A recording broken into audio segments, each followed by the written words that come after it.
He was not some strange, far-out type person. He was just a normal person who loved to kill. If you made him mad, he would kill. One of the investigators involved in the serial murder investigation said in an interview, "On May 13, 1992, Fabienne Witherspoon, a young woman from Charleston, West Virginia, was driving under an overpass when she spotted a scruffy man holding a cardboard sign that read, 'I will work for food.' After seeing this, she pulled over to the side of the road. The man went up to her window and pulled a photo of his wife and child from his pocket. 19-year-old Fabienne, who had only just started living on her own, was moved by compassion and decided to take him home to get him some food so he could fill his empty stomach. Fabienne asked him to wait outside while she went inside to get the food. However, as soon as she got to the kitchen doorway, the man took the chance to force his way in. Initially, she thought he was just starving and had forgotten his manners. She didn't turn around to look, did not see him quietly pull a kitchen knife from the block. It all went exactly as you'd expect when you invite a wolf into your home. He got the knife and immediately made Fabienne go into the bathroom, where he tried to sexually assault her. Inside the bathroom, Fabienne was paralyzed with terror, but when the man began tearing at her clothes, her survival instinct kicked in.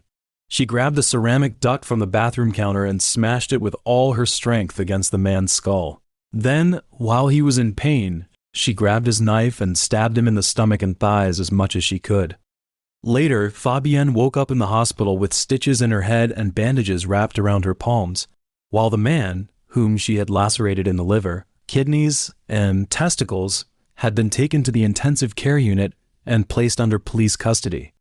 During the interview, the 19-year-old girl said, "I just wanted to get away and I didn't realize I had stabbed him, and it was very, very, very hard to know that I had the capability of hurting someone like that. I always felt if something like that ever happened to me, I would faint and die.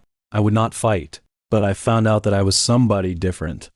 Nevertheless, fortunately, she was not among the victims who lost their lives because the man who attacked her was no ordinary person. He was a serial killer, the coast-to-coast killer Tommy Lynn Sells. I felt a surge of power like from a dose of a drug. People don't matter, it's about the crime itself. The feeling of blood, I got hooked on those sharp sensations. When Sells spoke these chilling words, he was not exaggerating. For him, murder was not an action of rage, revenge, or even necessity. It was an addiction, a dark, intoxicating high that consumed his life. From California to Texas, from the Midwest to the South, he killed indiscriminately, children, women, strangers he barely knew.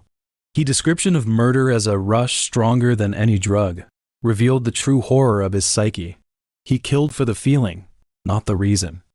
On June 28, 1964, Sells and his twin sister Tammy were born in Oakland, California. Their mother was single and they had 3 other siblings. However, tragedy struck when the twins were only 18 months old. Both Sells and Tammy contracted meningitis. Only Sells survived. After that, the young Sells was sent to Holcomb, Missouri, to be raised by his Aunt Bonnie. There, he lived a good life, and Bonnie treated him as her own child. She even wanted to adopt a boy. However, upon hearing of Bonnie's intentions to adopt Sells, his biological mother immediately took him back into her custody, but she soon began to neglect him. At the age of 7, Sells started regularly drinking alcohol from his grandfather's stash. In less than a year later, he began hanging out with an adult man called Willis Clark. However, Sells later said that this man had sexually abused him, and further claiming that his mother not only knew about it, but actually condoned and encouraged the relationship. This incident left a permanent scar on his psyche. Sells said that when committing his crimes, he would relive those experiences. At 13, under the influence of narcotics, Sells was found lying naked in his grandmother's bed. Then, he was thrown out of the house. This was not his first encounter with narcotics.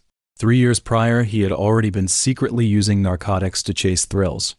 After being expelled from the home, worse followed in quick succession. His mother left hometown with his other siblings and family members without goodbye, without explanation. And this abandonment became the turning point in Sells' life. By that time, 14-year-old Sells had no home to call his own and was forced to live on the streets. 3 years later, in 1981, Sells was still homeless. He spent those 3 years hitchhiking and hopping freight trains, wandering aimlessly across the country. He drank heavily, took drugs, and committed numerous petty crimes, burglary and robbery. At the time, he decided to visit relatives in Little Rock, Arkansas, where his mother had moved. However, upon arriving there, he attempted to molest his mother while she was bathing, and once again, he was angrily thrown out of the house. From then on, his relationship with his family became extremely hostile. His family members denied his existence, and himself made no secret of his contempt for them, especially his mother. During a prison interview, Sells said, "I am hate. When you look at me, you look at hate. I don't know what love is. Love and sorry are two words I don't like to use, because I'm all about hate." In 1982, Sells was arrested for public intoxication, but that was only one part of his long history of crime. After his release, he continued his wandering existence. During this period, he held several manual labor jobs. Though all were short-lived, what he engaged in more frequently were burglary, robbery, assault, and even murder. He claimed to have killed more than 70 people, and investigators have linked him to at least 22 murders. I know there's more. I know there's a lot more. Obviously, we'll never know the exact number, retired Texas Ranger John Allen said.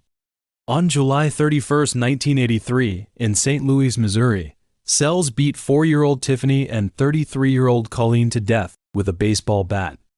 On July 26, 1985, in Springfield, Missouri, Sells met 28-year-old Court and her 4-year-old son Rory. That same evening, Court made the fatal mistake of inviting the wolf into her home. She invited Sells over as a guest.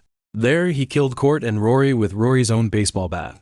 On May 1, 1987, Sells murdered 27-year-old Suzanne in New York State. On November 17th, Sells slaughtered an entire family of 4 in Ena, Illinois. He first shot 29-year-old Keith to death, then used a baseball bat to bludgeon to death Keith's 3-year-old son, his 30-year-old pregnant wife, Elaine, and their newborn baby. On December 18, 1988, he slit the throat of 51-year-old Kent in Tucson, Arizona.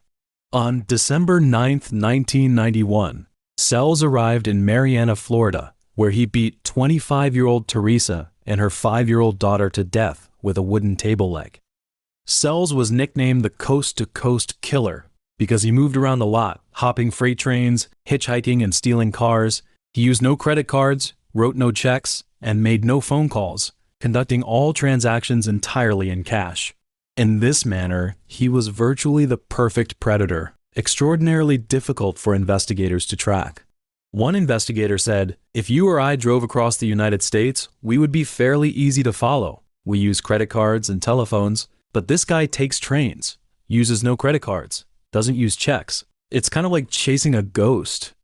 In 1992, Sells met Fabienne. He did not kill her. Instead, due to her resistance, he suffered serious injuries and was sentenced to 2 to 10 years in prison after signing a plea agreement for malicious wounding.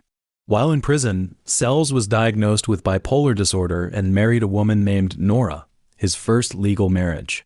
After his release in 1997, Sells and Nora moved to Tennessee, but he repeatedly abandoned her to continue his interstate killing spree.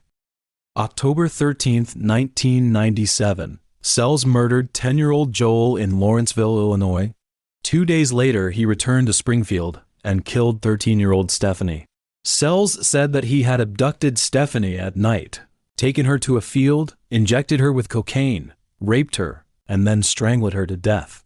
On April 4, 1999, he murdered 31-year-old Deborah and her 8-year-old daughter Halliburton in Gibson. On July 5th, he shot and killed 14-year-old Wofford in Oklahoma. Although Sells claimed to dozens of murders and investigators confirmed at least 22 of them, he was formally charged and convicted of only 2. The first case occurred on April 18, 1999, during the annual Fiesta celebration in San Antonio, Texas, when he abducted 9-year-old Mary. He first sexually assaulted Mary, then strangled her to death. The other case was the one that led to his arrest, involving 13-year-old Katie and 10-year-old Crystal, the latter being the only victim to escape from his knife and assist in his conviction. The case took place in Del Rio, Texas. Prior to the case, Sells had met Katie's father, Harris, at Grace Community Church. and had once visited Harris's home under the pretense of marriage counseling. On December 31st, 1999, learning that Harris would be away, Sells chose to strike. Armed with an 11-inch butcher knife, he slipped into Harris's trailer home through a window. At the time, Katie and Crystal were sleeping in a room with bunk beds, Katie on the bottom bunk and Crystal on the top. While the two girls were sleeping, Sells first lay down beside Katie, cut off her underwear, and fondled her genitals. Then, Katie was awakened by his movements and screamed out, telling Crystal to go for help. Hearing Katie's screams, Crystal lifted her head slightly and saw a man with long hair, a thick beard, and fierce eyes. She witnessed with her own eyes as Sells covered Katie's mouth with one hand and used the knife in his other hand to slit Katie's throat. After killing Katie, Sells saw Crystal hiding on the top bunk. He then walked over to her and likewise slit her throat with the knife. Believing both girls were dead, he then wiped down the doorknob, took the window screen that might have retained his fingerprints, and discarded the knife and the screen in a field behind the house. However, Crystal did not die. After hearing Sells leave, she crawled over to Katie's side. Hearing her friend emit choking, gurgling sounds, she tried to comfort her only to discover that she herself could not speak because her trachea and vocal cords had also been severed. Realizing she had to get help from others, the little girl saw lights in the distance in the darkness. So, she began walking toward them, repeating silently in her mind, "Get to that house, just get to that house."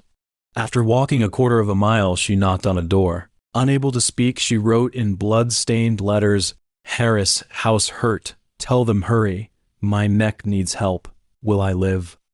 In the end, after undergoing surgery at the University Hospital in San Antonio, Crystal worked with a forensic sketch artist to draw a portrait of Sells from memory, and she immediately identified him from a photo array. At 5:30 a.m. on January 2, 2000, police arrested Sells at the trailer home where he was living. Sells did not resist. He simply stood in the doorway and said one thing, "I'm glad I finally got caught. I'm tired of this." According to reports, Katie's father, Harris, told the Kansas City Star, "Sells uprooted our family in just 10 minutes. He stole my daughter's accomplishments. Every birthday, every holiday. I'm in agony. I tried to help him. I talked to him. He was a down-on-his-luck guy. I tried to help him, and he repaid me by killing my daughter." On September 18, 2000, the jury found Sells guilty of first-degree murder and sentenced him to death. While in prison, he confessed to killing Mary and received an additional life sentence without parole. At the time, Crystal identified Sells in court, displayed her scars, and demonstrated how she had lifted her head to see her attacker. The defense attorney responded, "You are a brave girl. Thank you. I have no questions." April 3, 2014, Sells' death sentence was carried out at the Texas State Prison in Huntsville. Crystal, Harris, and Mary's family members attended his execution. When asked if he would like to make a final statement, Sells replied, "No."